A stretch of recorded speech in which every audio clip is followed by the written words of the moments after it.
Le risque d'un no deal reste très réel selon Jean-Claude Juncker. Le président de la Commission européenne s'exprimait ce mercredi devant les eurodéputés à Strasbourg, alors que la date butoir du 31 octobre approche à grands pas. Le gouvernement britannique, qui espère négocier un nouvel accord de sortie, est fermement opposé à un backstop à la frontière entre les deux Irlandes. Mais pour l'heure, le Royaume-Uni n'a pas présenté d'alternative crédible, selon les Européens. J'ai dit au Premier ministre Johnson que je nourris aucun attachement émotionnel à l'égard du filet de sécurité. C'est pourquoi j'ai invité le Premier ministre britannique à faire des propositions concrètes, opérationnelles et par écrit sur les voies alternatives qui nous permettraient d'atteindre ces objectifs.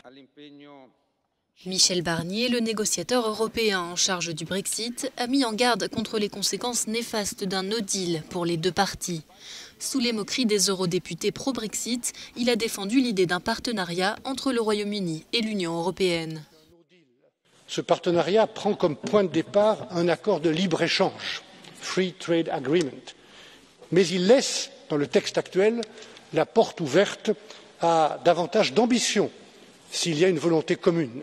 Et nous avons évidemment cette volonté d'être le plus ambitieux possible avec le Royaume-Uni dans notre relation économique future, par exemple à travers une union douanière. Michel Barnier et Jean-Claude Juncker ont rencontré le Premier ministre britannique lundi à Luxembourg, sans déboucher toutefois sur de réelles avancées. Les deux parties se sont cependant dites déterminées à trouver un accord et à intensifier les discussions.